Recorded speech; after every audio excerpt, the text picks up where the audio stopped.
Hello student, अब life process का हम लोग नेक्स्ट टॉपिक पढ़ेंगे रेस्पिरेशन।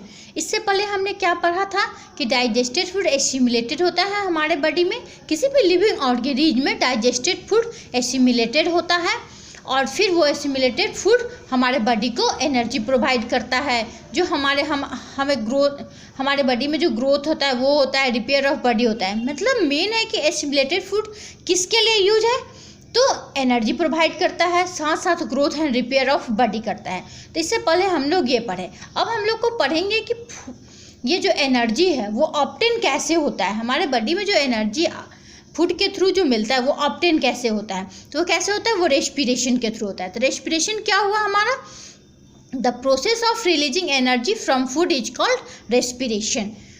वैसा प्रोसेस जिसके थ्रू हमें एनर्जी प्रोवाइड होता है फूड से, उसे हम लोग रेस्पिरेशन कहते हैं। जैसे फूड के साथ जब ऑक्सीजन मिक्सअप होता है तो क्या बनता है, कार्बन डाइऑक्साइड, वाटर और एनर्जी बनता है। ये एनर्जी जो बनता है वो हाई एनर्जी बनता है, 38 ATP एनर्जी बनता है, जो ATP के रूप में हमारे बॉडी में स्टोर रहता है। तो इसी एनर्जी से क्या होता है, हमारे लाइफ में जितने भी वाइटल एक्टिविटी होते हैं उसको हम लोग करते हैं, एनर्जी मिलता है इससे। साथ साथ हमारे बॉडी का ग्रोथ होता है, रिपेयर होता है। कोई भी अगर हमारा बॉडी पार्ट डैमेज हो जाता है तो वो रिपेयर होता है। ठीक है, तो किसके थ्रू होता है, रेस्पिरेशन के थ्रू होता है।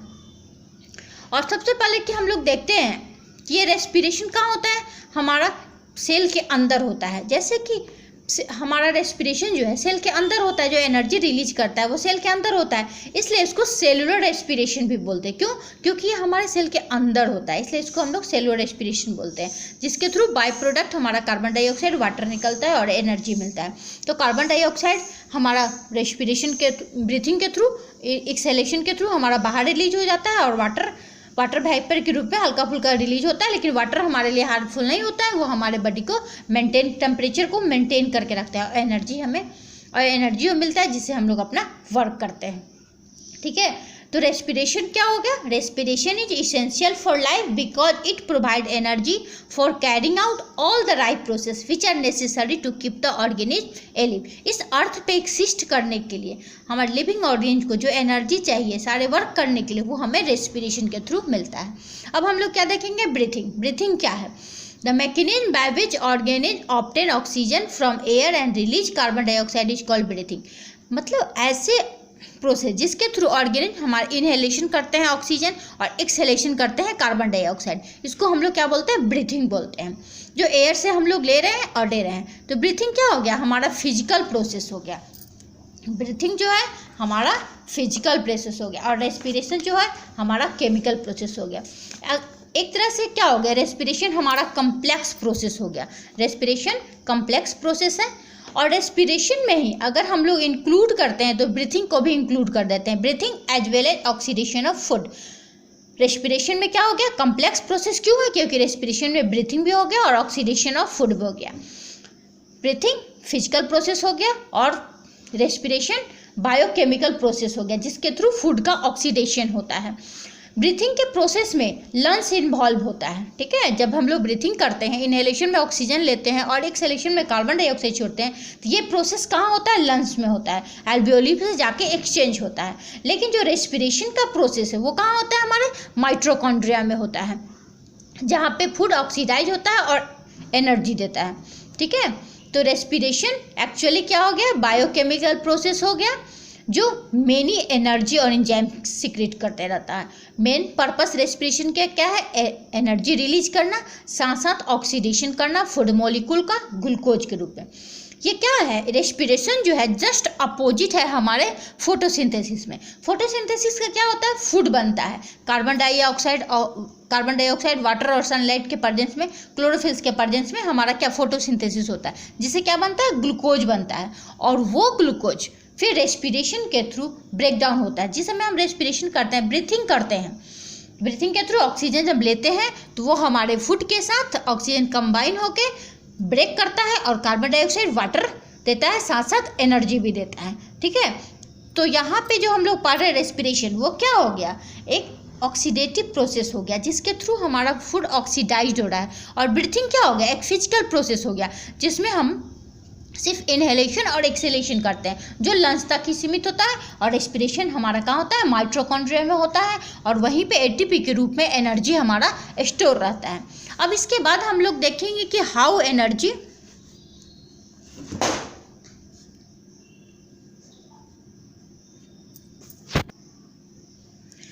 हम लोग देख रहे हैं कि how energy release during respiration is store. जो एनर्जी रिलीज होता है वो रेस्पिरेशन के थ्रू वो स्टोर कैसे होता है, इसके बारे में हम लोग पढ़ेंगे। तो सबसे पहले तो ये जानना है कि जितने भी एनर्जी रिलीज होते हैं रेस्पिरेशन के थ्रू वो इमीडिएटली यूज नहीं करते हैं कोई भी ऑर्गेनिज्म, चाहे वो प्लांट हो या इमीडिएटली क्या करता है, स्टोर नहीं करता है। तो ये क्या करता है, स्टोर हो जा इमीडिएटली आपका यूज नहीं करता है। तो जो एनर्जी बनता है एटीपी के रूप में वो कहाँ होता है, स्टोर होता है। तो वो एनर्जी हमारा एटीपी के रूप में स्टोर होता है, जिसको हम लोग क्या बोलते हैं, adenosine triphosphate. Adenosine triphosphate, adenosine triphosphate. तो एटीपी के रूप में ये एनर्जी हमारे बॉडी में स्टोर रहता है। कहाँ रहता है, माइटोकॉन्ड्रिया में स्टोर रहता है। जब भी हमारे बॉडी को एनर्जी की ज़रूरत पड़ती है तो ये एटीपी ब्रेक करता है, तो क्या बनाता है, एडीपी प्लस 1 फॉस्फेट। तो यहाँ ये क्या हो गया, एडिनोसिन डाइफॉस्फेट, एडिनोसिन डाइफॉस्फेट,